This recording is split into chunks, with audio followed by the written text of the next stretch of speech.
കൃഷ്ണ കൃഷ്ണ ഹരേ ഹരേ ഹരേ രാമ ഹരേ രാമ. വിശിഷ്ട അതിഥികളെല്ലാം എത്തിച്ചേർന്നു. എല്ലാവർക്കും ഈ പരിപാടിയിലേക്ക് ഹാളിലേക്കുള്ള കടന്നിരുന്ന് എല്ലാവരും സഹകരിക്കണമെന്ന് അഭ്യർത്ഥിക്കുന്നു. ഈശ്വര പ്രാർത്ഥനയ്ക്ക് വേണ്ടി നമ്മുടെ പഠിതാക്കളായ കൊച്ചുകുട്ടികളെ എല്ലാവരെയും ക്ഷണിക്കുകയാണ്. ജഗദീശരാത്രിയും ശശാങ്കതാരകങ്ങളും പകലുമർക്കബിംബവും നിറഞ്ഞ മേഘജാലവും മൃഗകദംബ പക്ഷി വൃക്ഷ പുഷ്പശലഭവൃന്ദവും മികവിൽ നിന്റെ വൈഭവങ്ങൾ വാഴ്ത്തിടുന്നു ദൈവമേ. ഗഗനമെന്തൊരത്ഭുതം, സമുദ്രമെന്തൊരത്ഭുതം, നിഖില ജീവജാല ജീവനെന്നതെന്തൊരത്ഭുതം. സകലതും രചിച്ചതോർക്കിലഖിലനാഥനായ നീ, സകല ശക്ത നിൻ പദം നമിച്ചിടുന്നു ഞാൻ വിഭോ. ക്ഷണമൊരോന്നു പോകവേ ക്ഷയിച്ചിടുന്നു ജീവിതം, ഗുണമസംഖ്യമാളുകൾക്കു ചേരിടേണ്ടതുണ്ടിവൻ. ഉണർവോടെന്നുമെൻ പ്രവൃത്തി സമയനിഷ്ഠയോടു ഞാൻ അണുവിടാതെ ചെയ്യുമാറനുഗ്രഹിക്ക ദൈവമേ. തുഷ്ടി ഞാൻ നിമിത്തമെന്റെ നാട്ടിനും ജഗത്തിനും പുഷ്ടിയാലുകാർന്നതിനെനിക്കു ഭാഗ്യമേകണം. ശിഷ്ടസംഗമത്തിനുള്ള യോഗവും ഭവിക്കണം. വിഷ്ടപേശ ഭക്തലോകപാലനാഥ പാഹിമാം. സമ്മേളനത്തിൻ്റെ നടപടികളിൽ സ്വാഗതം ആശംസിക്കുക എന്നുള്ളതാണ് എന്നിൽ നിക്ഷിപ്തമായിരിക്കുന്ന കർത്തവ്യം. വളയഞ്ചിറങ്ങര NSS കരയോഗത്തിൻ്റെ ആഭിമുഖ്യത്തിൽ നടത്തിവരുന്ന ആധ്യാത്മിക പഠന കേന്ദ്രത്തിൽ, അത് ഗീതാ ക്ലാസ്സാണ് നടത്തിവരുന്നത്. അത് 3 വർഷമായി ഈ സ്ഥാപനത്തിൽ വരുന്നു. ആദ്യവർഷം 20 പഠിതാക്കളാണ് ഉണ്ടായിരുന്നത്. കഴിഞ്ഞ വർഷം അത് 50ലേക്ക് ഉയർന്നു. ഇപ്പോൾ 80-ൽ പരം പഠിതാക്കൾ 5 വയസ്സ് മുതൽ 75 വയസ്സ് വരെയുള്ള പഠിതാക്കളാണ് ഈ ക്ലാസ്സിലുള്ളത്. 2022 ഡിസംബർ മാസം 10-ാം തീയതി ഈ ക്ലാസ്സിൻ്റെ ഔപചാരികമായ ഉദ്ഘാടന കർമ്മം വാഴക്കുളം മദനഞ്ചിയാണ് ആ സൗഭാഗ്യം കിട്ടിയത്. കഴിഞ്ഞ 2 വാർഷിക യോഗത്തിലും അദ്ദേഹം ആശംസാ പ്രസംഗം നടത്തുവാൻ എത്തിയിരുന്നു. ഈ തവണ അദ്ദേഹത്തിന് വരാൻ പറ്റാത്ത രീതിയിലുള്ള കിടപ്പ് രോഗിയായി മാറിയിരിക്കുകയാണ്. അദ്ദേഹം തുടങ്ങി വച്ച പ്രസ്ഥാനം വളരെ നല്ല രീതിയിൽ നടത്തിക്കൊണ്ടു പോകുവാൻ നമുക്ക് സാധിച്ചിട്ടുണ്ട്. ബ്രഹ്മാനന്ദ ആശ്രമത്തെ സംബന്ധിച്ച് പറയുമ്പോൾ നമുക്ക് എടുത്തു പറയാവുന്ന കേസുണ്ട്. ആ ആശ്രമത്തിൽ ആധ്യാത്മിക രംഗത്ത് മുൻതൂക്കം നൽകിക്കൊണ്ട് ആദ്യകാലം മുതൽ പ്രവർത്തനം നടത്തി വരുന്നതാണ്. ആധ്യാത്മിക രംഗത്ത് നേരത്തെ തന്നെ അവിടെ രാമായണ പാരായണം, മഹാഭാരതം, ഭാഗവത പാരായണം എന്ന് നടന്നുകൊണ്ടിരുന്നു. ഒരു 68-72 കാലഘട്ടങ്ങളിൽ ആലുവായിലുള്ള ഗോപാലാനന്ദ തീർത്ഥ സ്വാമി അവരുടെ നേതൃത്വത്തിൽ ഇവിടെ ഗീതാ ക്ലാസ് നടന്നു വന്നിരുന്നു. അതിനുശേഷം വീണ്ടും നമ്മുടെ ഡോക്ടർ സുദർശനൻ്റെ നേതൃത്വത്തിൽ ഗീതാ ക്ലാസ് നടന്നു. അതുപോലെ പല പ്രാവശ്യം തുടങ്ങി. അതിനുശേഷം ഇപ്പോൾ കരയോഗത്തിൻ്റെ ആഭിമുഖ്യത്തിൽ NSS യൂണിയനിൽ നിന്നുള്ള സർക്കുലർ മുഖാന്തരം എല്ലാ കരയോഗങ്ങളെയും ആധ്യാത്മിക പഠനം നടത്തണമെന്നുള്ള നിർദ്ദേശം വന്നതിൻ്റെ അടിസ്ഥാനത്തിൽ കരയോഗം അതിന് ചിന്തിക്കുകയും ഗീതാ ക്ലാസ്സാണ് പ്രാമുഖ്യമെന്ന് മനസ്സിലാക്കിക്കൊണ്ട് അതിനെ ആരംഭിക്കുകയും ചെയ്തു. അങ്ങനെയാണ് ആചാര്യൻ നമുക്ക് കണ്ടെത്താൻ സാധിച്ചത്. ശ്രീ മുകുന്ദൻ അവറുകളാണ് നമുക്ക് ഈ ക്ലാസ്സുകൾ കൈകാര്യം ചെയ്യുന്നത്. ഈ ക്ലാസ്സിൽ ഇന്നത്തെ അധ്യക്ഷ സ്ഥാനം വഹിക്കുന്നത് കരയോഗത്തിൻ്റെ ബഹുമാനായ പ്രസിഡന്റ് ശ്രീ CP ഗോപാലകൃഷ്ണൻ അവറുകളാണ്. യോഗം ഉദ്ഘാടനം ചെയ്യുന്നതിന് വേണ്ടിയിട്ട് നമ്മുടെ ക്ഷണം സ്വീകരിച്ച് ഇവിടെ എത്തിയിട്ടുള്ള കുന്നത്തുനാട് താലൂക്ക് യൂണിയൻ വൈസ് പ്രസിഡന്റും പ്രതിനിധി സഭാ മെമ്പറുമായ ശ്രീ CS രാധാകൃഷ്ണൻ അവറുകളാണ്. ബഹുമാന്യായ സ്വാമി അനഘാമൃതാനന്ദപുരി സ്വാമികളാണ് നമ്മുടെ അനുഗ്രഹ പ്രഭാഷണത്തിനായി ക്ഷണം സ്വീകരിച്ച് എത്തിയിട്ടുള്ളത്. എഴുത്തുകാരനുമൊക്കെയായ വ്യാസൻജിയാണ്. പാലക്കാട് ജില്ലയിലാണ് താമസം. ബിടെക് ബിരുദം നേടിയതിനു ശേഷം ടെക്നോ പാർക്കിൽ ജോലി ചെയ്യുന്നു. ആധ്യാത്മിക രംഗത്ത് ഒരുപാട് പ്രവർത്തനങ്ങൾ കാഴ്ചവെക്കുന്നുണ്ട്. വ്യാസൻജിയുടെ പ്രഭാഷണം വേണമെന്ന് നിർബന്ധം പറഞ്ഞിട്ടുണ്ടായിരുന്നു. അങ്ങനെയാണ് ഞങ്ങൾ വ്യാസൻജിയെ സമീപിച്ചത്.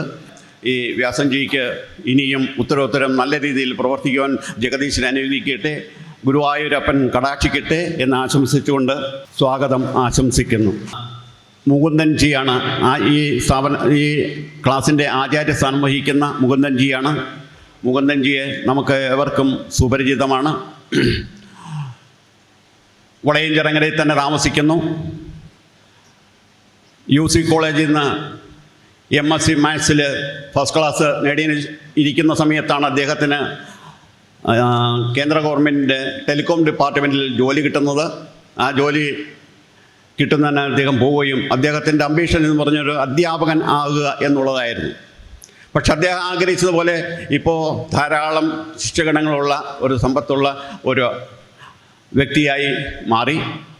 ഇന്ന് ഈ നല്ല രീതിയിൽ സേവനം നടത്തുന്ന ഈ ക്ലാസ് 3 വർഷവും തുടർച്ചയായി കൊണ്ടുപോകാൻ അക്ഷീണ പരിശ്രമം ചെയ്യുന്ന മുകുന്ദൻജിയെ ഹാർദവമായി സ്വാഗതം ആശംസിക്കുകയാണ്.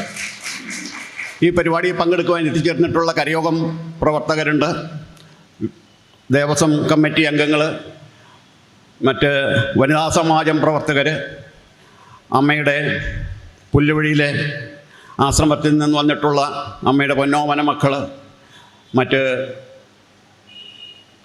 സമയ പ്രദേശത്തുനിന്ന് വ്യാസൻജിയുടെ പ്രസംഗം കേൾക്കുവാനായിട്ട് എത്തിച്ചിട്ടുള്ള സജ്ജനങ്ങൾ, ഇങ്ങനെ എല്ലാവരുമുണ്ട്. കരയോഗത്തിൻ്റെ പ്രവർത്തനത്തിൽ പങ്കെടുത്ത മുഴുവൻ, ഈ പ്രവർത്തനം സഹകരിക്കുന്ന മുഴുവൻ ആളുകളെയും ഈ ചടങ്ങിലേക്ക് ഒരിക്കൽ കൂടി ഇവിടെ എത്തിച്ചേർന്നിട്ടുള്ള ഗീതാഭവനത്തിലെ മുഴുവൻ അംഗങ്ങളെയും സ്വാഗതം ആശംസിച്ചുകൊണ്ട് ഒരിക്കൽ കൂടി എല്ലാവരെയും സ്വാഗതം ആശംസിച്ചുകൊണ്ട് ഞാൻ എൻ്റെ വാക്കുകൾ നിർത്തുന്നു. നന്ദി, നമസ്കാരം. പ്രിയമുള്ള ഗീതാ പഠിതാക്കളെ, സുഹൃത്തുക്കളെ, അതേമാതിരി ഇന്നത്തെ ഈ 3ാമത് വർഷം വാർഷികം ആഘോഷിക്കാൻ വേണ്ടിയിട്ട് ഇവിടെ എത്തിയിട്ടുള്ള നമ്മുടെ സ്വാമിജി അനന്തപുരി എറണാകുളം, അതേമാതിരി നമുക്ക് എല്ലാവർക്കും ബഹുമാന്യനും ആദരണീയനുമായ നമ്മുടെ വ്യാസൻ, ഇവിടെയുള്ള കാർത്തന്മാരെല്ലാവരും വ്യാസൻ അദ്ദേഹത്തിൻ്റെ പ്രഭാഷണം കേൾക്കണം എന്നാവശ്യപ്പെട്ട് പറഞ്ഞു എന്നിപ്പോൾ സ്വാഗത പ്രസംഗത്തിൽ പറഞ്ഞു. അപ്പോൾ അത് ഞാൻ ഒന്നുകൂടെ ഓർപ്പിച്ചു എന്നേ ഉള്ളൂ. അതേമാതിരി തന്നെ നമ്മുടെ ആചാര്യൻ ഈ ഗീതാ ക്ലാസ് ഇവിടെ തുടങ്ങുന്ന സമയത്ത് സ്വാഗത പ്രസംഗത്തിൽ തന്നെ പറഞ്ഞിരുന്നു 7 പേര് കൂടി അങ്ങനെ ആദ്യം അത് തുടങ്ങുകയും ഇന്നിപ്പോൾ ഏതാണ്ട് 80ഓളം ആൾക്കാർ പഠിതാക്കളായി പ്രായത്തിൽ വളരെ വ്യത്യാസങ്ങളുള്ള ആൾക്കാരെല്ലാം ഈ പഠനത്തിന് ഇവിടെ എത്തിയിട്ടുണ്ട്.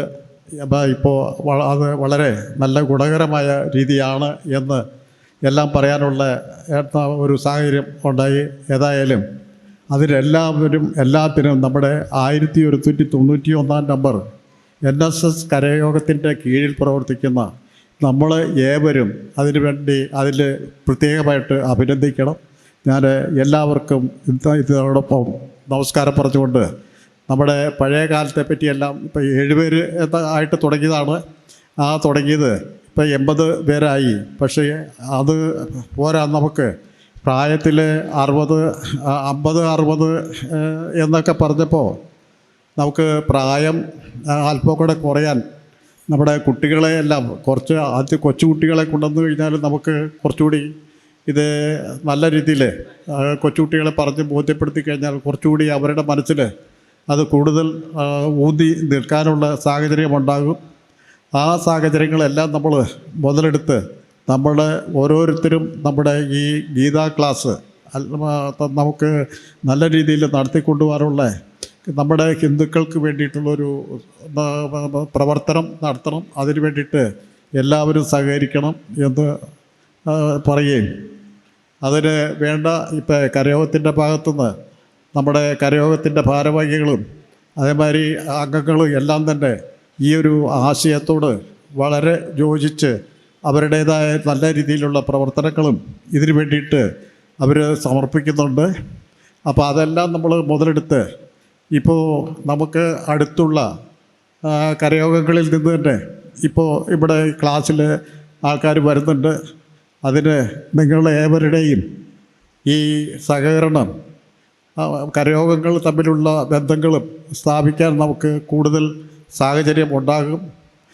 അതിന് എല്ലാവരും നമ്മുടെ സമുദായ അംഗങ്ങൾ എല്ലാവരും ഇതിനു വേണ്ടി പ്രവർത്തിക്കണം എന്ന് പറഞ്ഞുകൊണ്ട് ഞാൻ കൂടുതൽ നീട്ടിക്കഴിഞ്ഞാൽ ഇവിടെ നമ്മുടെ ബഹുമാനം അതിഥികളുടെ പ്രഭാഷണം കേൾക്കാൻ വേണ്ടിയിട്ട് കൂടിയിരിക്കുന്ന ആൾക്കാർക്ക് അത് മുഷിപ്പാവും. അതുകൊണ്ട് ഞാൻ എൻ്റെ അധ്യക്ഷ പ്രസംഗം നീട്ടുന്നില്ല, നിർത്തുന്നു. നന്ദി, നമസ്കാരം. കഴിഞ്ഞ 3 വർഷത്തോളമായി കരയോഗത്തിൻ്റെ പ്രവർത്തനങ്ങളുമായി ഓരോ കരയോഗത്തിലും ഓരോ ഗ്രാമത്തിലും ചെല്ലുമ്പോൾ കരയോഗത്തിൻ്റെ പ്രവർത്തനങ്ങൾ ചിലപ്പോൾ നല്ല ഉഷാറായി നടക്കുന്നുണ്ടായിരിക്കും. പക്ഷേ എന്തൊക്കെയോ ഒരു പോരായ്മ പല സ്ഥലത്തും ഉണ്ട് എന്നുള്ള തോന്നലിൻ്റെ അടിസ്ഥാനത്തിൽ പലരുമായി പല കരയോഗക്കാരുമായി ചർച്ച ചെയ്തതിൻ്റെ അടിസ്ഥാനത്തിൽ ഇന്നത്തെ കാലഘട്ടത്തിൻ്റെ ആവശ്യം നമ്മുടെ കുട്ടികളെ നല്ല രീതിയിൽ വാർത്തെടുക്കുക എന്നുള്ളതാണ് എന്ന് താലൂക്ക് യൂണിയൻ മനസ്സിലാക്കിയതിൻ്റെ അടിസ്ഥാനത്തിൽ ഏറ്റവും പ്രാമുഖ്യത്തോടുകൂടി പ്രവർത്തിക്കേണ്ട ഒന്നാണ് ആധ്യാത്മിക പഠന കേന്ദ്രം എന്ന് വിലയിരുത്തലിൻ്റെ അടിസ്ഥാനത്തിൽ എല്ലാ കരയോഗങ്ങൾക്കും നമ്മൾ ശക്തമായ നിർദ്ദേശം നൽകുകയുണ്ടായി. കുട്ടികളുടെ ആധ്യാത്മിക പഠന കേന്ദ്രങ്ങൾ എല്ലാ കരയോഗത്തിലും നിർബന്ധമായിട്ടും തുടങ്ങണമെന്നും അതിന് വേണ്ടുന്ന ചെറിയൊരു ഗ്രാൻഡ് നായർ സർവീസ് സൊസൈറ്റി എല്ലാ കരയോഗത്തിനും നൽകിക്കൊണ്ടിരിക്കുകയുമാണ്. അതിൻ്റെ ആവശ്യകത നിങ്ങൾക്കെല്ലാവർക്കും അറിയാം. എല്ലാവരും പത്രം വായിക്കുന്നതാണ്. ഓരോ ദിവസവും പത്രത്തിൽ കാണുന്ന വാർത്തകൾ നമ്മുടെ മനസ്സിലുള്ള നമ്മുടെ സങ്കല്പത്തിലുള്ള ആ ഒരു കുടുംബ സങ്കല്പത്തിന് ചേർന്നതല്ല എന്ന് പലരും സ്വകാര്യ സംഭാഷണത്തിൽ പറയുന്നുണ്ടെങ്കിലും അതിന് വേണ്ടുന്ന നടപടികൾ എടുക്കാനായിട്ട് നമ്മുടെ ആൾക്കാർ വളരെയധികം പിറകോട്ട് പോയിരിക്കുന്ന അവസ്ഥയിലാണ്. നായർ സർവീസ് സൊസൈറ്റി ആധ്യാത്മിക പഠന കേന്ദ്രങ്ങൾ എല്ലാ കരയോഗങ്ങളിലും തുടങ്ങണമെന്ന് നിർബന്ധമായിട്ടുള്ള ഒരു സർക്കുലർ പുറപ്പെടുവിച്ചത്. അതിൻ്റെ അടിസ്ഥാനത്തിൽ വളരെ ചെറിയ തോതിലാണെങ്കിൽ പോലും വളയഞ്ചേർങ്ങര കരയോഗത്തിൽ ആധ്യാത്മിക പഠന കേന്ദ്രം 3 വർഷം മുമ്പ് തുടങ്ങുകയും പക്ഷേ ഇന്ന് അത്യാവശ്യം വിപുലമായ രീതിയിൽ ഏതാണ്ട് 80ഓളം പഠിതാക്കളുള്ള ഒരു പഠന കേന്ദ്രമായി ഇത് മാറി. എന്തായാലും കുട്ടികൾക്ക് നല്ലത് പറഞ്ഞു കൊടുക്കാൻ, നമ്മുടെ കുടുംബത്തിലുള്ളവർക്ക് നല്ലത് പറഞ്ഞു കൊടുക്കുവാൻ വേണ്ടി തുടങ്ങിയ ആധ്യാത്മിക പഠന കേന്ദ്രം വളയഞ്ചേർങ്ങര കരയോഗം ഒരു പടി കൂടി കടന്ന് അതിനോടൊപ്പം തന്നെ ഗീതാ ക്ലാസും നടത്തിക്കൊണ്ടിരിക്കുന്നു എന്നറിഞ്ഞതിൽ വളരെയധികം സന്തോഷമുണ്ട്. ആ ഭരണസമിതിയെ ആ കാര്യത്തിൽ ഞാൻ അഭിനന്ദിക്കുന്നു. നമുക്കറിയാം, ഒരു വിത്ത് നട്ടാൽ അത് വളർന്ന് വലുതാകും, ചെടിയാകും, പൂവാകും, കായാവും. നമുക്കാവശ്യമുള്ള വളം കൊടുക്കേണ്ടത് വിത്ത് നട്ട് അത് മുളച്ചു വരുന്ന സമയത്താണ്. അതുപോലെ തന്നെയാണ് നമ്മളുടെ കുട്ടികളുടെയും കാര്യം. നമ്മളുടെ കുട്ടികൾക്ക് വേണ്ടുന്ന അറിവുകൾ, നമ്മുടെ സംസ്കാരം, നമ്മുടെ ആധ്യാത്മികത പറഞ്ഞു കൊടുക്കേണ്ടത് ചെറുപ്പത്തിലെയാണ്. ആ ചെറുപ്പത്തിലെ അവർക്ക് വേണ്ട സാധനങ്ങൾ കൊടുത്തു കഴിഞ്ഞാൽ നമുക്കവരെ തുമ്പികളെ പോലെ എങ്ങോട്ട് വേണമെങ്കിലും പറന്നു വിടാം. കാരണം ഇന്നത്തെ സാഹചര്യത്തിൽ നമ്മുടെ കുട്ടികൾ നമ്മുടെ വീടുകളിൽ നിന്ന് ഇറങ്ങിപ്പോയാൽ എങ്ങനെയാണ് തിരിച്ചു വരുന്നത് എന്ന് നമ്മൾ മാനസികമായി വ്യാകുലപ്പെട്ടുകൊണ്ടിരിക്കുന്ന ഒരു അവസ്ഥയാണ്. നമുക്കറിയാം, നമ്മളെല്ലാവരും ചെറുതായിരുന്നപ്പോൾ, വളരെ കുട്ടിയായിരുന്നപ്പോൾ എല്ലാ ക്ഷേത്രങ്ങളിലും ഗീതാ ക്ലാസ്സുകൾ ഉണ്ടായിരുന്നു. മിക്കവാറും ക്ഷേത്രങ്ങളിൽ ഗീതാ ക്ലാസ്സുകൾ ഉണ്ടായിരുന്നു. അതിനുശേഷം കുറേ നാളുകൾക്ക് ശേഷം ഗീതാ ക്ലാസ്സുകളില്ല, നമ്മുടെ ആധ്യാത്മികത പഠിക്കുന്നതിനുള്ള സൗകര്യങ്ങളില്ലാതെ വന്നപ്പോഴാണ് നമ്മൾ ആധ്യാത്മിക പഠന കേന്ദ്രങ്ങൾ തുടങ്ങുന്നത്. പണ്ടെല്ലാം പറഞ്ഞു കേട്ടിട്ടുണ്ട്, നമ്മുടെ അമ്മമാരിൽ നിന്നാണ് നമ്മൾ പഠിക്കുന്നത് എന്ന്. നമുക്ക് മഹാത്മാഗാന്ധി പറഞ്ഞതുപോലെ every family is A university and the mother is the teacher. ഓരോ കുടുംബവും ഒരു യൂണിവേഴ്സിറ്റിയാണ്, ഒരു സർവകലാശാലയാണ്. അതിലെ പ്രധാന അധ്യാപിക ആ വീട്ടിലെ അമ്മയാണ്. അമ്മയിൽ നിന്നാണ് നമ്മൾ ആദ്യ പാഠങ്ങൾ പഠിക്കുന്നത്. അമ്മയുടെ ഗർഭപാത്രത്തിൽ ഇരിക്കുമ്പോൾ തന്നെ നമുക്ക് വേണ്ടുന്ന സാധനങ്ങൾ തരുന്നത് നമ്മുടെ അമ്മയിൽ നിന്നാണ്. നമ്മുടെ ദൈവമാണ് അമ്മ. നമ്മൾ ഭൂമിയിലേക്ക് പിറന്നു വീഴുന്നതിന് മുൻപുള്ള നമ്മളുടെ ദൈവമാണ് നമ്മുടെ അമ്മ. അപ്പോൾ ബാലപാഠങ്ങൾ, നമ്മുടെ പ്രാഥമിക വിദ്യാഭ്യാസം, നമുക്ക് ജീവിതത്തിൻ്റെ അവസാനം വരെ വേണ്ടുന്ന ബാലപാഠങ്ങൾ, ചില ഗുണപാഠങ്ങൾ, ഇതെല്ലാം നമ്മെ സ്വാധീനിച്ചിട്ടുള്ളത് നമ്മളുടെ അമ്മയുടെയും അച്ഛൻ്റെയും കയ്യിൽ നിന്ന് കിട്ടുന്ന പ്രാഥമിക വിദ്യാഭ്യാസത്തിൽ നിന്നാണ്. ആചാര്യ വിനോബാ ഭാവെ പറഞ്ഞിട്ടുണ്ട്, എൻ്റെ ജീവിതത്തിൽ ഏറ്റവും കൂടുതൽ സ്വാധീനിച്ച വ്യക്തി എൻ്റെ അമ്മയാണ് എന്നുള്ളത്. അതിനുള്ള ഒരു കഥയും അദ്ദേഹം പറഞ്ഞിട്ടുണ്ട്. ആചാര്യ വിനോബാ ഭാവെ ചെറുതായിരുന്നപ്പോൾ അദ്ദേഹത്തിൻ്റെ അമ്മയോടൊപ്പം പൂമുഖത്തിരിക്കുമ്പോൾ ഒരു ഭിക്ഷക്കാരി കീറിയ തുണിയും ഇട്ടുകൊണ്ട് ഒരു കൊച്ചിനെയും എടുത്തുകൊണ്ട് അകത്തേക്ക് കയറി വന്നു. അവർ ചോദിച്ചു, അമ്മേ, എനിക്കൊരു വസ്ത്രം തരുമോ എന്ന് ചോദിച്ചപ്പോൾ ആ അമ്മ വിനോബാ ഭായിയുടെ, ബാബു, നീ പോയി അമ്മയുടെ ഒരു പുതിയ സാരി അലമാരിയിൽ ഇരിപ്പുണ്ട്, ഒരു നീല കളർ, ആ സാരി എടുത്തുകൊണ്ട് വരാൻ പറഞ്ഞു. വിനോബാ ഭായി അകത്തേക്ക് പോയി അലമാരിയിൽ നോക്കിയപ്പോൾ അമ്മ ഉടുക്കാത്ത സാരിയാണ്, പുതിയ സാരിയാണ്. അപ്പോൾ അവിടെ അമ്മ ഉടുത്ത ഒരു ചുമന്ന സാരി ഇരിക്കുന്നുണ്ട്. ആ സാരി എടുത്തു കൊണ്ടുവന്ന് ആ ഭിക്ഷക്കാരിക്ക് കൊടുത്തു. ആ ഭിക്ഷക്കാരി അത് വളരെ സന്തോഷപൂർവ്വം അത് എടുത്തുകൊണ്ടുപോയി. അമ്മ അത് പ്രത്യേകം നോട്ട് ചെയ്തു. അന്ന് രാത്രി കിടന്നുറങ്ങിയപ്പോൾ പല കഥകളും പറഞ്ഞ് വിനോബാ ഭായി ഉറക്കുന്ന സമയത്ത് ആ അമ്മ ചോദിച്ചു, മോൻ എന്തുകൊണ്ടാണ് അമ്മയുടെ ആ പുതിയ നീല സാരി ആ ഭിക്ഷക്കാരിക്ക് കൊടുക്കാതെ ആ ചുമന്ന സാരി കൊണ്ട് കൊടുത്തത് എന്ന് ചോദിച്ചപ്പോൾ വിനോബാ ഭായ് പറഞ്ഞു, അമ്മേ, ആ പുതിയ സാരി അമ്മ ഉടുക്കുന്നത് കാണാനാണ് എനിക്കിഷ്ടം എന്ന് പറഞ്ഞു. അപ്പോൾ ചിരിച്ചുകൊണ്ട് അമ്മ മറുപടി പറഞ്ഞു, അമ്മേ, മോനെ, ആ അമ്മയുടെ കൂടെ വന്നിരുന്ന ആ കൊച്ചിനും ആ കൊച്ചിൻ്റെ അമ്മ പുതിയ സാരി ഉടുക്കണമെന്ന് ആഗ്രഹമുണ്ടായി കാണുമില്ലേ? നീ പഴയ സാരിയല്ലേ കൊടുത്തത്? ആ കൊച്ചിനും അങ്ങനെ ഒരു ആഗ്രഹമുണ്ടാകും നിന്നെ പോലെ. അതെന്തേ നീ മനസ്സിലാക്കാത്തത് എന്ന് ചോദിച്ച് ആ കൊച്ചിൻ്റെ അടുത്ത് പറഞ്ഞിട്ട് അമ്മ കിടന്ന് ഉറങ്ങുകയും ചെയ്തു. പക്ഷേ വിനോബാ ഭായിക്ക് അന്ന് രാത്രി ഉറക്കം വന്നില്ല. ആ ചെറുതായിരുന്നപ്പോൾ തന്നെ പിറ്റേ ദിവസം രാവിലെ ആ ഭിക്ഷക്കാരിയെയും തേടി ആ നാട്ടിൽ മുഴുവൻ അലഞ്ഞെങ്കിലും അവിടെ കണ്ടെത്താനായിട്ട് സാധിച്ചില്ല. അതിനുശേഷം ആചാര്യ വിനോബാ ഭാവെ പറഞ്ഞത്, എൻ്റെ മനസ്സിനെ സ്വാധീനിച്ച ഒരു സംഭവമാണിത്. ആ ആചാര്യ വിനോബാ ഭാവെ ആയത് അമ്മയുടെ ആ ഒരൊറ്റ ഉപദേശം കൊണ്ടാണ്, അമ്മയുടെ ആ ഒരൊറ്റ കഥ കൊണ്ടാണ്. അങ്ങനെ ആചാര്യ വിനോബാ ഭാവെ പ്രധാന അധ്യാപകനായി, പ്രധാന ആചാര്യനായി ഭാരതത്തിലെ ജനങ്ങൾക്ക് വേണ്ടത് മുഴുവൻ അദ്ദേഹം പറഞ്ഞുകൊണ്ടിരിക്കുകയാണ്, എഴുതിക്കൊണ്ടിരിക്കുകയായിരുന്നു. അപ്പോൾ നമ്മുടെ എല്ലാം ജീവിതത്തിൽ എന്തെങ്കിലും ഒരു നമുക്ക് മാറ്റം ഉണ്ടാകണമെങ്കിൽ, ഉണ്ടായിട്ടുണ്ടെങ്കിൽ അതിൻ്റെ എല്ലാം ആണിവേര് നമ്മുടെ അമ്മയിൽ നിന്ന് കിട്ടിയിട്ടുള്ള ഉപദേശമാണ്. അതുപോലെ ആയിരിക്കണം നമ്മുടെ ഓരോ കരയോഗത്തിലെയും ഓരോ ഗ്രാമത്തിലെയും നമ്മുടെ ആധ്യാത്മിക പഠന കേന്ദ്രം. നമ്മുടെ കുട്ടികൾക്ക് എന്താണോ വേണ്ടത് അത് കൊടുക്കാൻ നമ്മളുടെ ഈ ആധ്യാത്മിക പഠന കേന്ദ്രത്തിന് കഴിയട്ടെ എന്ന് ആശംസിച്ചുകൊണ്ടും, എന്തായാലും ഇങ്ങനെ ഒരു അവസരത്തിൽ സ്വാമിജിയുടെ മുന്നിൽ നിന്ന് ഇങ്ങനെ ഒരു വേദിയിൽ എനിക്കൊരു യോഗം ഉദ്ഘാടനം ചെയ്യാൻ ഭാഗ്യം സിദ്ധിച്ചതിൽ ഈ കരയോഗത്തോട് നന്ദി പറഞ്ഞുകൊണ്ടും ഞാൻ എൻ്റെ വാക്കുകൾ അവസാനിപ്പിക്കുന്നു. ഈ യോഗം ഔപചാരികമായി ഉദ്ഘാടനം ചെയ്തതായി പ്രഖ്യാപിച്ചുകൊണ്ട് നിർത്തുന്നു. നന്ദി, നമസ്കാരം. ജയ് ജയ് NSS, ജയ് ജയ് മന്നത്താചാര്യൻ. സാരമായതിനെ നൽകണേ, ഗീതയാകുന്നൊരൗഷധം നീ പകർന്നു സഖാവിനായി. തേൻ കുഴമ്പായി ഞങ്ങളിൽ സാരമായതിനെ നൽകണേ. മലർവിരിയുള്ള പോലെ നിൽ മന്ദഹാസം വിടരുവാൻ മാധവ ജപിക്കുന്നിതാ സാദരം നാമാവലി. മോക്ഷദായക നിൽപദം മോദപൂർവം നമിച്ചിടാം. മോക്ഷദായക നിൽപദം മോദപൂർവം നമിച്ചിടാം. ആയുരാരോഗ്യ സൗഖ്യമായി അച്യുതാ നീ ഭവിക്കണേ.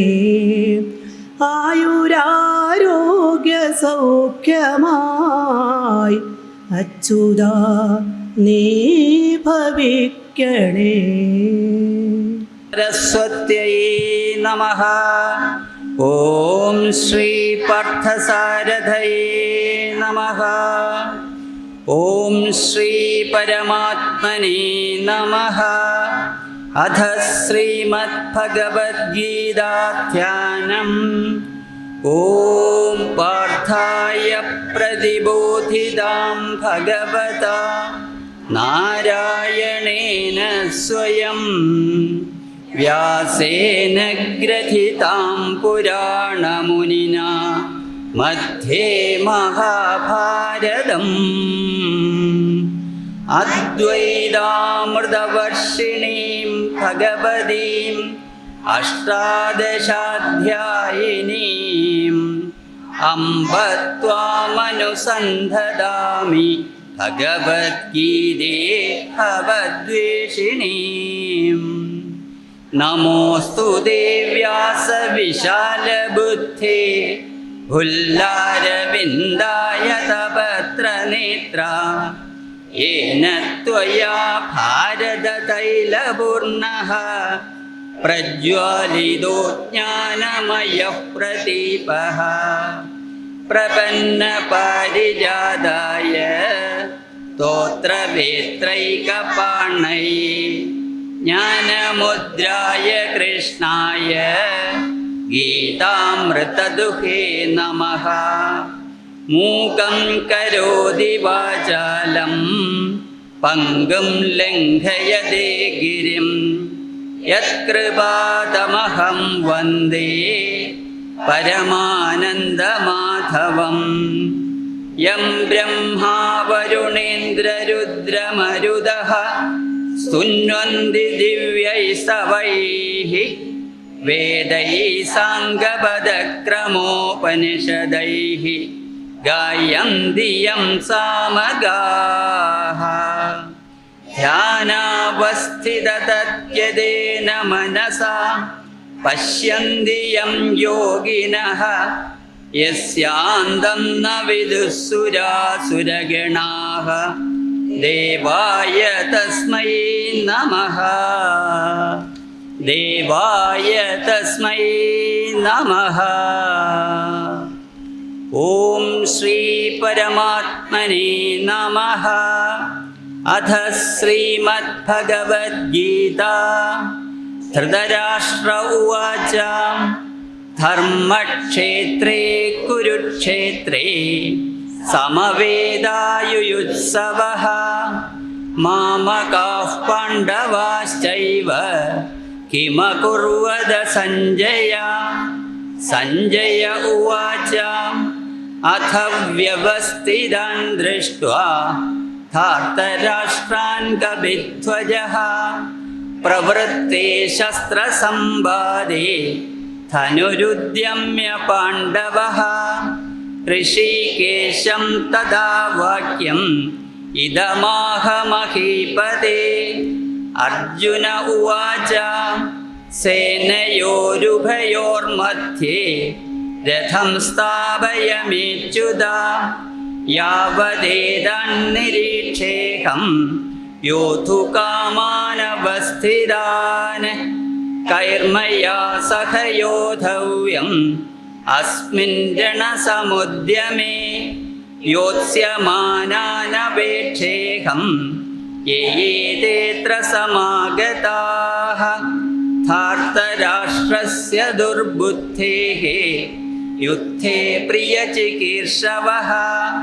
सञ्जय उवाच एवमुक्तो हृषीकेशः गुडाकेशेन भारत सेनयोरुभयोर्मध्ये स्थापयित्वा रथोत्तमं भीष्मद्रोणप्रमुखदः सर्वेषां च महीक्षिताम् उवाच पार्थ पश्यैतान् समवेदान् कुरुनिति। अर्जुन उवाच दृष्ट्वेमं स्वजनं कृष्ण युयुत्सुं समुपस्थितं सीदन्ति मम गात्राणि मुखं च परिशुष्यति एपतुश्च शरीरे मे रोमहर्षश्च जायते अहो बदमहत्पापं कर्तुं व्यवसिता वयं यद्राज्यसुखलोभेन हन्तुं स्वजनमुद्यताः यदि मामप्रतीकारम् अशस्त्रं शस्त्रपाणयः धार्तराष्ट्रारणे हन्युः तन्मे क्षेमतरं भवेत्। सञ्जय उवाच एवमुक्त्वार्जुनः सङ्घे रथोपस्थमुपाविशद विसृज्य सशरं चापं शोकसंविघ्नमानसः तं तथा कृपयाविष्टम् अश्रुपूर्णाकुलेक्षणं विषीदन्तमिदं वाक्यम् उवाच मधुसूदनः।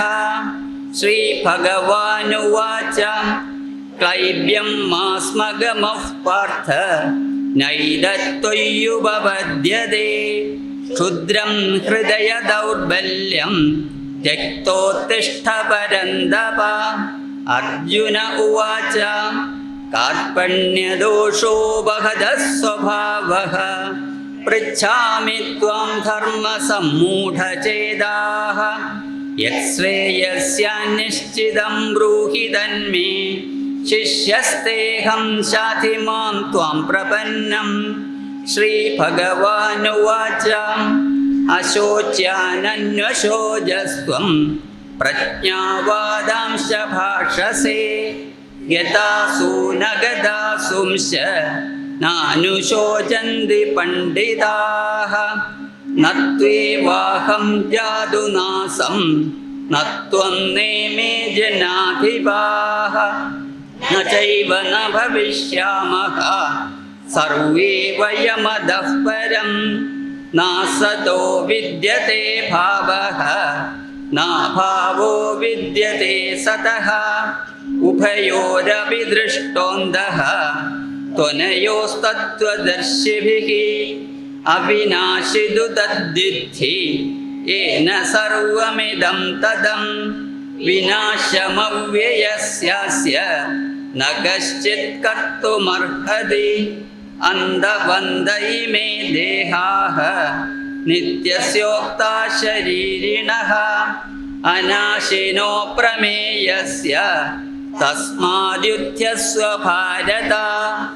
येनं वेत्ति हन्तारं यश्चैनं मन्यते हतम् उभौ तौ न विजानीतः नायं हन्ति न हन्यते न जायते म्रियते वा कदाचित् नायं भूत्वा भविता वा न भूयः अजो नित्यः शाश्वतोऽयं पुराणः न हन्यते हन्यमाने शरीरे वेदा विनाशिनं नित्यं येनमजमव्ययं कथं स पुरुषः पार्थ कं खादयति हन्तिकं वासांसि जीर्णानि यथा विहाय नवानि गृह्णाति नरोपराणि तथा शरीराणि विहाय जीर्णानि अन्यानि सय्यादि नवानि देहि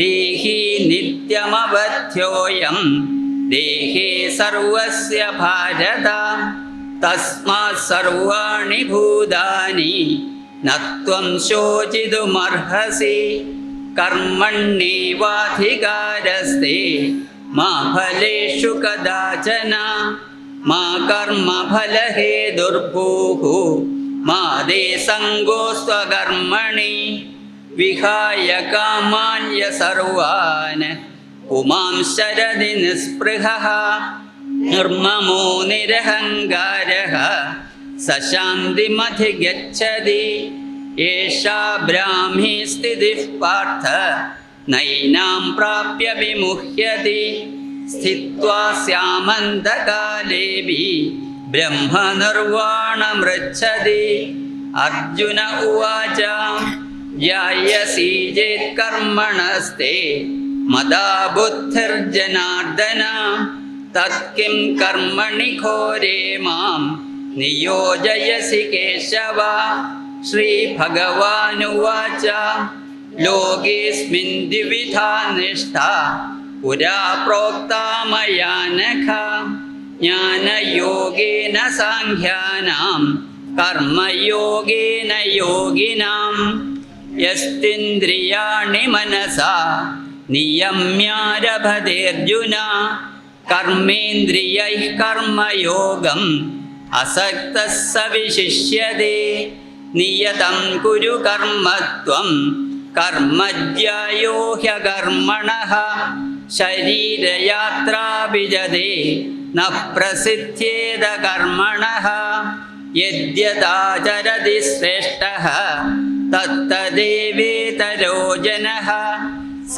यत्प्रमाणं कुरुते लोकस्तदनुवर्तते इन्द्रियाणि परण्याहुः इन्द्रियेभ्यः परं मनः मनसस्तु परा बुद्धिः यो बुद्धेः परतस्तु सः एवं बुद्धेः परं बुद्ध्वा സംസ്ഥഭ്യാത്മാനമാത്മനാ.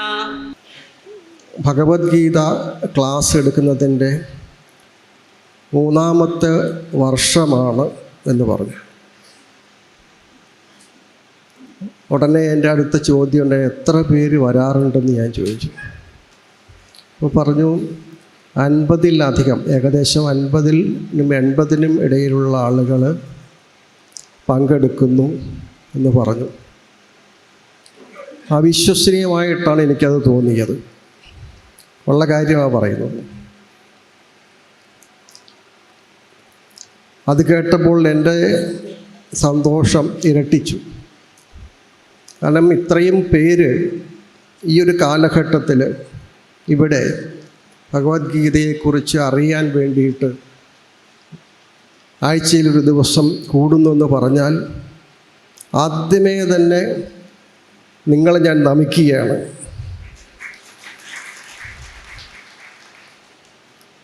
ഈ ഒരു കാലഘട്ടത്തിൽ അത് അത്ര എളുപ്പമുള്ള കാര്യമല്ല. എന്തുകൊണ്ടെന്നാൽ നമ്മുടെ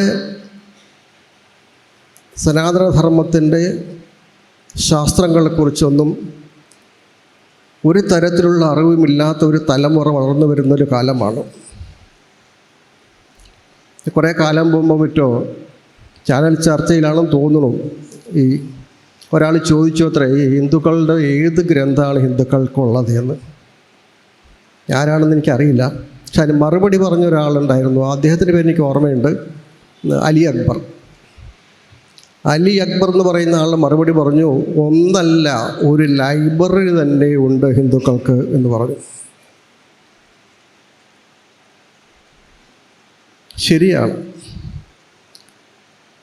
നമ്മൾക്ക് നമ്മുടെ ആധ്യാത്മിക ശാസ്ത്രത്തിലെ ഗ്രന്ഥങ്ങൾ നമുക്ക് അനവധിയുണ്ട്. പക്ഷെ നമ്മുടെ ഒരു ജന്മത്തിൽ അത് മുഴുവൻ പഠിക്കുക അല്ലെങ്കിൽ വായിക്കുക എന്നതുപോലും നമുക്ക് പലപ്പോഴും സാധ്യമല്ല. നമുക്കറിയാമായിരിക്കും ഉപനിഷത്തുകൾ അനേകമുണ്ട്. പക്ഷേ പ്രധാനമായിട്ടും ആശ്രമങ്ങളിൽ പോലും 10 ഉപനിഷത്തുകളാണ് പഠിപ്പിക്കാറുള്ളത്. 10 ഉപനിഷത്ത്, ഭഗവത്ഗീത, ബ്രഹ്മസൂത്രം ഇതൊക്കെയാണ് പ്രധാനമായിട്ടും പഠിപ്പിക്കാറുള്ളത്. കാരണം നമ്മുടെ ഋഷിമാർ അവരുടെ ഉൾക്കാഴ്ചയിൽ അവരനുഭവിച്ച, അവരറിഞ്ഞ ആ പരമസത്യം അവർ നമുക്ക് ആയിരക്കണക്കിന് വർഷങ്ങൾക്ക് മുമ്പേ തന്നു കഴിഞ്ഞു. ഇനി അത് നമ്മൾ ഉപയോഗിക്കുക എന്നുള്ളതാണ് നമ്മുടെ കാര്യം, നമ്മുടെ കർത്തവ്യം അതാണ്. അപ്പോൾ ഇത്രയധികം ഗ്രന്ഥം പഠിക്കാൻ സാധിക്കില്ലല്ലോ. അപ്പോൾ എന്തു ചെയ്യും? ഒന്നെങ്കിലും പഠിക്കാമല്ലോ നമുക്ക്. അപ്പം അതാണ് ഇവിടെ നടക്കുന്നത്. ഭഗവത്ഗീതയെക്കുറിച്ച് അമ്മ പറഞ്ഞത് നമ്മുടെ പ്രധാനപ്പെട്ട അടിസ്ഥാനം എന്ന് പറയുന്നത് വേദമാണ്. പക്ഷേ വേദം എന്ന് പറയുന്നത് സമുദ്രം പോലെ കിടക്കുകയാണ്. അത് അതിവിശാലമാണ്, അഗാധവുമാണ്. അപ്പം അമ്മ വളരെ ലളിതമായി പറഞ്ഞു, നമുക്ക് സമുദ്രത്തിലിറങ്ങി കുളിക്കാനോ കുടിക്കാനോ ഒന്നും സാധിക്കുകയില്ല. പക്ഷേ ഈ സമുദ്ര ജലം സൂര്യൻ്റെ ചൂടുകൊണ്ട് നീരാവിയായി മുകളിലേക്ക് പോയി അത് പിന്നീട് മഴയായി ഭൂമിയിലേക്ക് പതിച്ചു കഴിയുമ്പോൾ അതൊരു നദിയായി ഒഴുകും. ആ നദിയിലെ ജലം നമുക്ക് എല്ലാ ആവശ്യങ്ങൾക്കും എടുക്കാം. കുളിക്കാം, കുടിക്കാം, കൃഷി ചെയ്യാം, എല്ലാ കാര്യങ്ങൾക്കും ഉപയോഗിക്കാം. അതുപോലെ വേദമെന്ന് പറയുന്ന ആ സമുദ്രത്തിൽ നിന്ന് ആധ്യാത്മിക ഗംഗയായി ഒഴുകി വന്നതാണ് ഭഗവത്ഗീത എന്നാണ് അമ്മ പറഞ്ഞത്. ആ ഗീതയുടെ സാരം. അപ്പോൾ ഗീത പഠിച്ചാൽ എന്ത് കിട്ടും? എൻ്റെ വിശപ്പ് മാറുമോ? ഇങ്ങനെയായിരിക്കും ചിലപ്പോൾ ചോദിക്കുക. കാരണം നമ്മുടെ വിശ്വാസവും ഭക്തിയും എല്ലാം അത്തരത്തിൽ പോയിക്കൊണ്ടിരിക്കുകയാണ്. എല്ലാം കൊടുക്കൽ വാങ്ങൽ എന്ന രീതിയിലാണ് നമ്മുടെ ഭക്തിയല്ല. നമുക്കെന്ത് കിട്ടും? ആ ഒരു മനോഭാവം മാറിക്കഴിഞ്ഞാൽ മാത്രമേ നമ്മുടെ ശാസ്ത്രഗ്രന്ഥങ്ങളെക്കുറിച്ച് നമുക്ക് വേണ്ട തരത്തിലുള്ള അറിവുകൾ മനസ്സിലാക്കാൻ സാധിക്കുകയുള്ളൂ.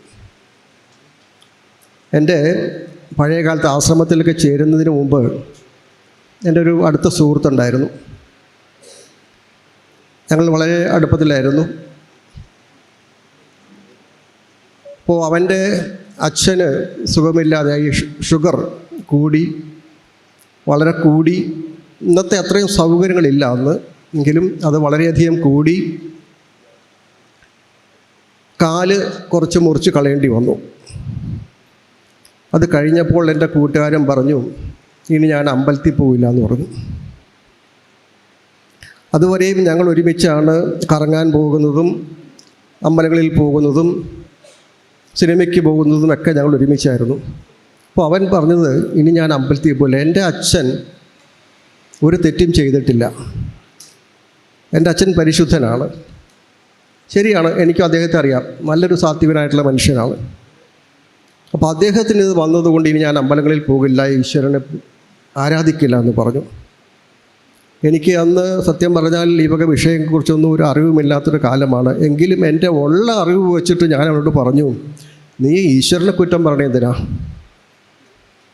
ഈശ്വരനെ കുറ്റം പറഞ്ഞിട്ട് കാര്യമില്ലല്ലോ. ഇത് അച്ഛൻ്റെ വിധിയായിരിക്കും എന്ന് ഞാൻ പറഞ്ഞു. എനിക്കതിനെക്കുറിച്ചൊന്നും വിശദീകരിച്ച് പറയാനൊന്നും അറിയില്ലായിരുന്നു. പിന്നീടാണ് നമ്മുടെ ആശ്രമത്തിൽ ചേരുന്നതിന് ശേഷവും ഗ്രന്ഥങ്ങൾ വായിച്ചതിന് ശേഷവും ക്ലാസ്സുകളിൽ പങ്കെടുത്തതിന് ശേഷമാണ് എന്താണ് മനുഷ്യൻ്റെ ജീവിതത്തിൽ സംഭവിക്കുന്നത്, കർമ്മത്തിൻ്റെ പ്രാധാന്യം എന്താണ്, ഒരു കർമ്മം എങ്ങനെയാണ് മനുഷ്യനെ ഉയർത്തുന്നത്, എങ്ങനെയാണ് താഴ്ത്തുന്നത്, ഈ കാര്യങ്ങളെക്കുറിച്ചെല്ലാം നമുക്ക് മനസ്സിലാക്കാൻ സാധിക്കുന്നത്. അപ്പോൾ ഗീത പഠിപ്പിക്കുന്നത് എന്താണെന്ന് ചോദിച്ചാൽ എല്ലാം പഠിപ്പിക്കുന്നുണ്ട്. ഈ ഗീതയെക്കുറിച്ച് പലരും ക്ലാസ് എടുക്കുമ്പോൾ ഭക്തിക്ക് പ്രാധാന്യം കൊടുത്തുകൊണ്ട് പറയാറുണ്ട്, ജ്ഞാനത്തിനെക്കുറിച്ച് പ്രാധാന്യം കൊടുത്ത് പറയാറുണ്ട്, യോഗത്തിനെക്കുറിച്ച് പറയാറുണ്ട്. എന്നാൽ ഇതാണോ എന്ന് ചോദിച്ചാൽ ഇതെല്ലാമാണ്. ഇതെല്ലാം അതിലുണ്ട്. ഇതെല്ലാവർക്കും ഇത് വേണോ എന്ന് ചോദിച്ചാൽ അവിടെയാണ് പ്രശ്നം. നമ്മളിതിനെ ആചാര്യന്മാരിൽ നിന്ന്, ഇവിടെ ഇപ്പോൾ ഒരു ആചാര്യൻ നിങ്ങൾക്ക് കിട്ടിയിട്ടുണ്ട്, ആചാര്യന്മാരിൽ നിന്ന് നമ്മൾ പഠിച്ചു കഴിയുമ്പോൾ, ഈ വക വിഷയങ്ങൾ നമ്മൾ പഠിച്ചു കഴിയുമ്പോൾ നമുക്ക് കാര്യങ്ങളെ മനസ്സിലാക്കിയെടുക്കാൻ സാധിക്കും. ചുരുക്കത്തിൽ ഭഗവാൻ പറയുന്നത് എന്താണ്? മനുഷ്യൻ്റെ ശരീരം നശിക്കുന്നതാണ്.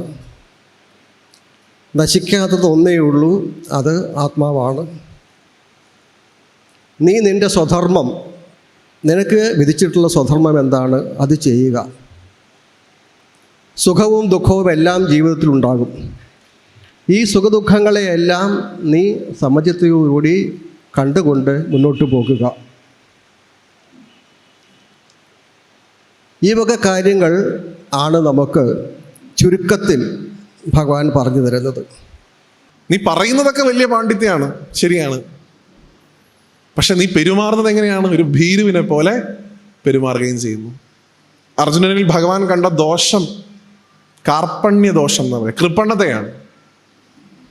എന്താ കൃപണത അല്ലെങ്കിൽ കാർപ്പണ്യ ദോഷം എന്നുള്ളത് കൊണ്ട് ഉദ്ദേശിക്കുന്നത്? രണ്ട് കോണ്ടെക്സ്റ്റിൽ മഹാത്മാക്കൾ അതിനെ വ്യാഖ്യാനിക്കാറുണ്ട്. ഒന്ന്, ചെയ്യണമോ വേണ്ടയോ എന്നുള്ള ഈ മനസ്സിൻ്റെ ചാഞ്ചല്യം.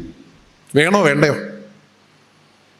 ഒരു ബിസിനസ് തുടങ്ങാൻ പോകുന്ന സമയത്ത് നമുക്ക് തോന്നുകയാണ് ഈ ബിസിനസ് ചെയ്ത് കഴിഞ്ഞാൽ ലാഭം ഉണ്ടാവും, നമ്മുടെ വരുമാനം കൂടും, നമ്മുടെ കുടുംബത്തെ നന്നായി നോക്കാൻ സാധിക്കും എന്നൊക്കെ പറയുന്ന സമയത്ത് അതേ മനസ്സ് തന്നെ പറയുന്നു, കയ്യിലിരിക്കുന്ന പൈസ വെറുതെ കൊണ്ടുപോയി കളയണ്ട, ബാങ്കിലിട്ടോ. നമുക്ക് തോന്നുകയാണ് എവിടെ വേണം. ഒരു പെൺകുട്ടി ഒരു പുരുഷനെ തിരഞ്ഞെടുക്കുന്ന സമയത്ത് ഒരേ സമയം ചിന്തിക്കുന്നു ഇവൻ്റെ സൗന്ദര്യം കൊള്ളാം, ഇവൻ്റെ പശ്ചാത്തലം കൊള്ളാം. അതേ സമയത്ത് ചിന്തിക്കുകയാണ് എൻ്റെ വീട്ടിൽ നിന്ന് ഞാൻ പോയിട്ട് ഇനി ഇവൻ്റെ വീട്ടിൽ പോയിട്ട് എനിക്ക് അനുഭവിക്കേണ്ടത് എന്തൊക്കെയാണാവോ. രണ്ട് തരത്തിൽ മനസ്സ് കൃത്യമായിട്ട് തീരുമാനങ്ങൾ എടുക്കാൻ സാധിക്കാതെ വരുന്ന അവസ്ഥയാണ് കൃപണത അല്ലെങ്കിൽ കാർപ്പണ്യ ദോഷം എന്നുള്ളത് കൊണ്ട് ഉദ്ദേശിക്കുന്നത്. മറ്റൊരു തരത്തിൽ വ്യാഖ്യാനിക്കാനുള്ളത്, മനുഷ്യനായിട്ട് ജനിച്ചിട്ടും അജ്ഞാനിയായിട്ട് ജീവിക്കുന്ന അവസ്ഥ എന്താണോ അതാണ് കൃപണത. പറയുമ്പോൾ ജ്ഞാനം കിട്ടാനുള്ള എല്ലാ മാർഗങ്ങളും ചുറ്റും ഉണ്ട് താനും, എന്നാൽ അതൊന്നും തന്നെ തേടാതെ അജ്ഞാനിയായിട്ട് ജീവിക്കുന്ന ആളുകളെ ഭഗവാൻ വിളിക്കുന്ന അല്ലെങ്കിൽ അവർക്കുള്ള ദോഷമായിട്ട് ഭഗവാൻ കാണുന്നതാണ് കാർപ്പണ്യദോഷം.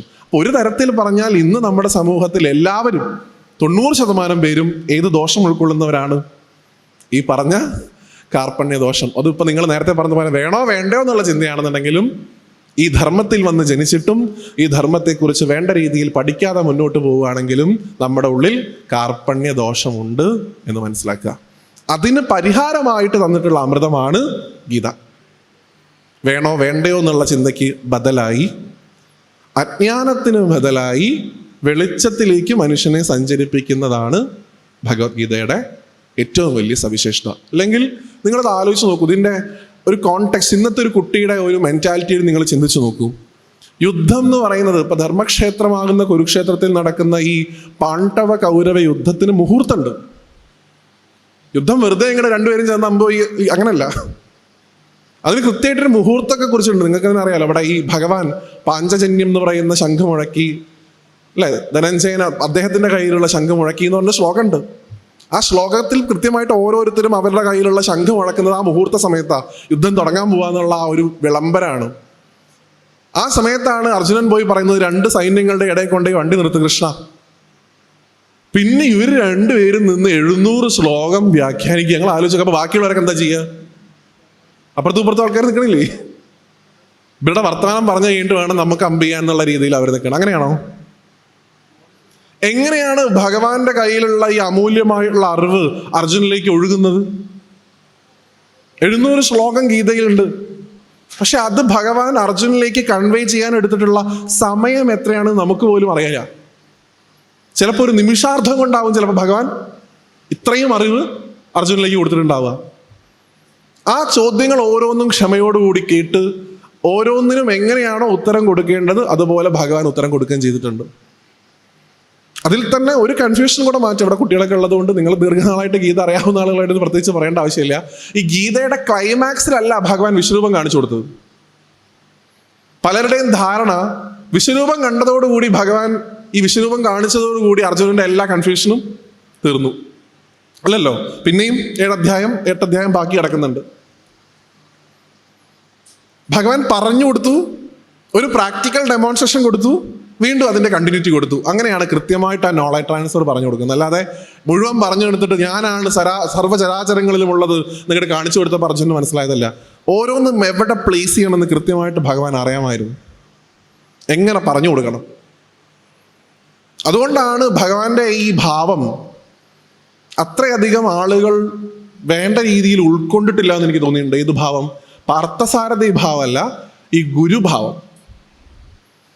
നമുക്കെപ്പോഴും കൃഷ്ണൻ വെണ്ണ കട്ട് തിന്നുന്ന, ഗോപികമാരുടെ കൂടെ നൃത്തം ചെയ്യുന്ന, രുക്മിണിയെ കട്ടുകൊണ്ട് പോരുന്ന, സുധാമാവിൻ്റെ കയ്യിൽ നിന്ന് അവല് കഴിക്കുന്ന ആളായിട്ട് മാത്രം ഒതുങ്ങിപ്പോയി.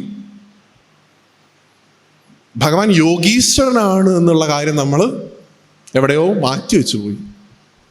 സനാതനധർമ്മം ഇന്ന് അനുഭവിക്കുന്ന എല്ലാ വിഷമങ്ങൾക്കും ഒരു കാരണം ഭഗവാനെ മറ്റു തരത്തിൽ സെലിബ്രേറ്റ് ചെയ്യുകയും ഭഗവാന്റെ ഗുരുഭാവത്തെ നമ്മൾ മാറ്റിവെക്കുകയും ചെയ്തു എന്നുള്ളതാണ്. കൃഷ്ണം വന്ദേ ജഗദ്ഗുരു എന്ന് പറയാൻ നമുക്ക് നാവ് പൊങ്ങുന്നില്ല. കൃഷ്ണസ്തു ഭഗവാൻ സ്വയം എന്നുള്ള വാക്കിൽ മാത്രം നമ്മൾ കൊണ്ടുപോയി നമ്മുടെ ധർമ്മത്തെ കെട്ടിപ്പോയി. ഭഗവാനാണ് കൃഷ്ണൻ, അതിലുപരിയാണ് ഭഗവാൻ ഗുരുവാണ് എന്ന് മനസ്സിലാക്കാൻ നമ്മൾ വൈകിപ്പോയി. ഗുരുവായൂരപ്പ എന്ന് വിളിക്കുമ്പോൾ പോലും ഗുരു ശബ്ദം അവിടെ ഉണ്ട് എന്ന് നമ്മൾ കാണാതെ പോയി. ആത്യന്തികമായി ഒരു ഗുരു ശിഷ്യ സംവാദമാണ് ഭഗവത്ഗീത എന്ന് നമ്മൾ കുട്ടികൾക്ക് പറഞ്ഞു കൊടുക്കാതെ പോയി. പൊതുവിൽ പറയും, ഭഗവത്ഗീത ആവട്ടെ, ഏതൊരു ഉപനിഷത്തായിക്കോട്ടെ, വേദമായിക്കോട്ടെ, ആത്യന്തികമായിട്ട് അത് പ്രദാനം ചെയ്യുന്നത് പുരുഷാർത്ഥങ്ങളാണ്, അല്ലേ? ധർമാർത്ഥ കാമമോക്ഷങ്ങളാണ്, അല്ലെങ്കിൽ ഭക്തി ജ്ഞാന വൈരാഗ്യങ്ങളാണ്. നമ്മളെപ്പോഴും ഈ ഒന്നാമത്തെ പടിയിൽ നിന്നുപോയി. പലപ്പോഴും ഭക്തി എന്ന് പറയുന്ന ഒരു പടിയിൽ മാത്രം നിൽക്കുക. ഭഗവാനെ സംബന്ധിച്ചിടത്തോളം അതും ഭഗവാന്റെ മായയാണ് എന്ന് മനസ്സിലാക്കാൻ നമുക്ക് സാധിക്കുന്നില്ല. എന്ത്? ഈ ഭക്തിയുടെ ഒരു ആഘോഷത്തിൽ, ഭക്തിയുടെ ഒരു മനോഹാരിതയിൽ ഇങ്ങനെ നിൽക്കുക എന്നുള്ളതും ഒരു തരത്തിൽ ഭഗവാന്റെ മായയാണ് എന്ന് മനസ്സിലാക്കണം എന്നാണ്. ഭഗവാന്റെ ഏറ്റവും വലിയ മായയായിരുന്നു ഈ കാണുന്ന ഭഗവാന്റെ രൂപം. ആ രൂപത്തിൽ നമ്മൾ കുടുങ്ങിപ്പോയി. ആ രൂപമില്ലാത്തൊരവസ്ഥ ചിന്തിക്കാൻ നമുക്ക് പറ്റുന്നില്ല. ഉദ്ധവൻ പോലും ഭഗവാന്റെ അടുത്തുനിന്ന് പോകാൻ പറ്റുന്നില്ല ഉദ്ധവന്. കാരണം അത് ഭഗവാൻ ദേഹം ഉപേക്ഷിക്കുന്നത് കാണാനുള്ള ശേഷി ഉദ്ധവനുണ്ടോ എന്ന് ഭഗവാൻ പോലും സംശയം. അപ്പോഴാണ് ഭഗവാൻ ഇത്ര ഗുരുക്കന്മാരെ കുറിച്ച് ഉപദേശിച്ച് ബദ്രിയിലേക്ക് പോകാൻ പറയുന്നത് ഭാഗവത്തിൽ. നമ്മളെല്ലാവരും ആത്യന്തികമായിട്ട് ഈ രൂപത്തിൽ കുടുങ്ങിപ്പോയവരാ, ഞാൻ ഉൾപ്പെടെ. അതിനപ്പുറത്തേക്ക് ഭഗവാൻ പറഞ്ഞു വെച്ച കാര്യങ്ങൾ ജീവിതത്തിൽ പ്രാവർത്തികമാക്കാൻ നമുക്ക് സാധിച്ചിട്ടുണ്ടോ എന്നുള്ളതാണ് പരിഗണനാ വിഷയം. ഭഗവാൻ ഏറ്റവും വലിയ യോഗീശ്വരനാണ്, ഗുരുനാഥനാണ് എന്ന് കണ്ടുകൊണ്ട് ഭഗവാൻ പറഞ്ഞ ഒരു കാര്യം നമ്മുടെ ജീവിതത്തിൽ പ്രാവർത്തികമാക്കുമ്പോഴാണ് യഥാർത്ഥത്തിൽ നമുക്ക് ഭഗവാന്റെ ഭക്തർ എന്ന ടൈറ്റിൽ എടുത്ത് അണിയാൻ സാധിക്കൂ എന്ന് മനസ്സിലാക്കുക. അല്ലെങ്കിൽ നമ്മളൊക്കെ ട്രൈങ് ടു ബി, ആവാൻ ശ്രമിക്കുന്നു. ഒരു ഗുരുനാഥൻ ഇവൻ എൻ്റെ ശിഷ്യനാണ് എന്ന് പറയണമെന്നുണ്ടെങ്കിൽ ആ ഗുരുനാഥൻ പഠിപ്പിച്ച കാര്യങ്ങൾ അവൻ പ്രാവർത്തികമാക്കി ഗുരുവിന് കാണിച്ചു കൊടുക്കണം. ഒരു ടീച്ചർ എപ്പോഴും ഏറ്റവും കൂടുതൽ സന്തോഷിക്കുക എപ്പോഴാണ്? താൻ പഠിപ്പിച്ച ഒരു പാഠഭാഗം തൻ്റെ ശിഷ്യഗണങ്ങൾ ഭംഗിയായിട്ട് അവതരിപ്പിക്കുന്നത് കാണുമ്പോഴാണ്. നമ്മളൊക്കെ തന്നെ ഭഗവാന്റെ ലീലകളെ അങ്ങോട്ട് ആഘോഷിക്കുക, ഭഗവാൻ ചെയ്തു വെച്ചിട്ടുള്ള കാര്യങ്ങളെ നമ്മൾ അതിഗംഭീരമായിട്ട് സമർത്ഥിക്കുക. ഇതൊക്കെ ചെയ്യുന്നതിൻ്റെ കൂട്ടത്തിൽ നമ്മൾ മറന്നുപോയതാണ് ഭഗവാൻ പറഞ്ഞു തന്ന കാര്യങ്ങൾ നമ്മൾ ജീവിതത്തിൽ എത്രത്തോളം പ്രാവർത്തികമാക്കാൻ ശ്രമിച്ചിട്ടുണ്ട് എന്നുള്ളത് സ്വയം പരിശോധിക്കുക. അതിലേറ്റവും പ്രസിദ്ധമായിട്ടുള്ളൊരു ഭാഗമാണ് ആദരണീയനായിട്ടുള്ള സ്വാമിജി ഇവിടെ കോട്ട് ചെയ്തത്. സ്വന്തം ധർമ്മത്തെ മറന്നുകൊണ്ട് പ്രവർത്തിക്കുക. ആത്യന്തികമായിട്ട് ഭഗവാൻ ഗീതയിൽ മുഴുവൻ പറഞ്ഞിട്ടുള്ളത് നീ സ്വധർമ്മത്തിലേക്ക് തിരിച്ചു വരുമെന്നാണ്. സ്വന്തം ധർമ്മത്തെ ഞാനായി കണ്ടുകൊണ്ട് അതിനുള്ള സേവ എന്ന് പറയുന്നത് എനിക്കുള്ള സേവയായിട്ട് കണ്ടുകൊണ്ട് നീ യുദ്ധം ചെയ്യുന്ന പറഞ്ഞത്. നീ വെറും ഒരു ഉപാധി മാത്രമാണെന്നാണ് പറഞ്ഞത്. എൻ്റെ നിശ്ചയം നടപ്പിലാക്കാനുള്ള ഉപാധി മാത്രമാണ് നീ. അതുകൊണ്ട് യുദ്ധത്തിലേക്ക് തിരിച്ചു വരും. ഭഗവാൻ ഏറ്റവും കൂടുതൽ ഗീതയിൽ ഉപദേശിച്ചിട്ടുള്ള വാക്ക് ഏതാണെന്ന് ചോദിച്ചു കഴിഞ്ഞാൽ എൻ്റെ കോണ്ടെക്സ്റ്റിൽ ഞാൻ പറയും, ഭഗവാൻ ഏറ്റവും കൂടുതൽ അർജുനോട് പറഞ്ഞിട്ടുള്ളത് എഴുന്നേൽക്ക് എന്നാണ്. വോക്കപ്പ്, എണീക്ക്. ഇന്ന് നമ്മളോടും ഭഗവാൻ പറഞ്ഞുകൊണ്ടേയിരിക്കുന്നത് എഴുന്നേൽക്കൂ എന്നുള്ളതാണ്. നമ്മളോട് മാത്രമല്ല, നമുക്ക് ശേഷം വരുന്ന തലമുറയിലുള്ള കുട്ടികളോടും ഭഗവാൻ പറയുന്നത് നിങ്ങൾ എഴുന്നേൽക്കൂ എന്നുള്ളതാണ്. ആത്യന്തികമായിട്ട് അവരെ ഉറക്കിയത് ആരാണ് എന്നുള്ളതാണ് പ്രശ്നം. എണീക്കണം എന്നുണ്ടെങ്കിൽ ഉറങ്ങാതിരിക്കണമല്ലോ.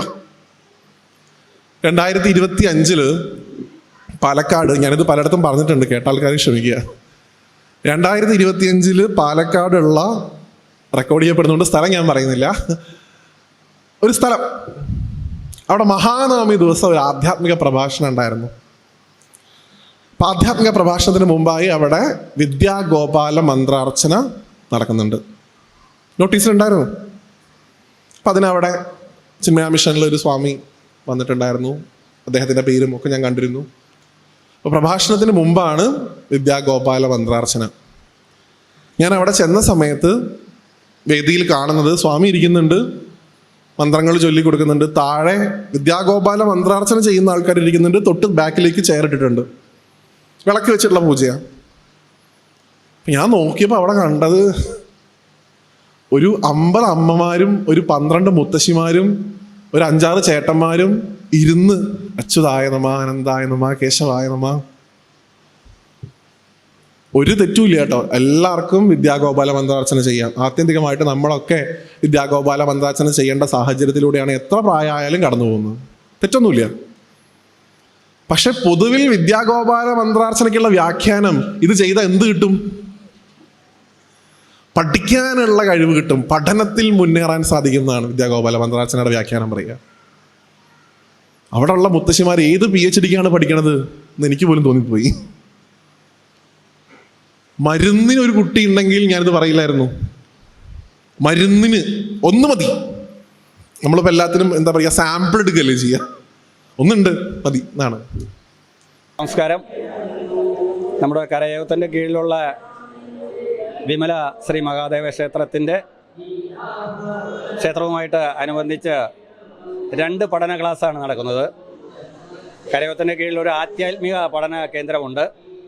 ആ പഠന കേന്ദ്രത്തിൻ്റെ കീഴിൽ നമുക്ക് ക്ഷേത്രത്തിലെ ആശ്രമത്തിൽ വെച്ച് ഒരു ചെണ്ട ക്ലാസ് 4 വർഷമായിട്ട് വളരെ നല്ല രീതിയിൽ നടത്തുന്നുണ്ട്.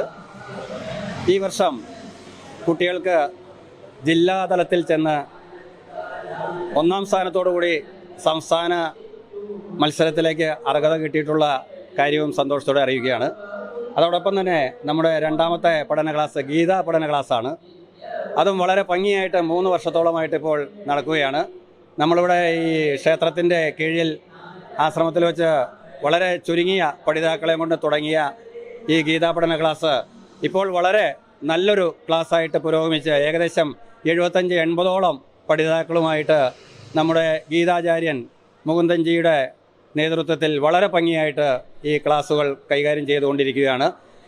ഈ ക്ലാസ്സിൻ്റെ 3ാമത്തെ വാർഷികമാണ് ഇന്ന് നടന്ന വർണ്ണശബളമായിട്ടുള്ള ആഘോഷങ്ങൾ.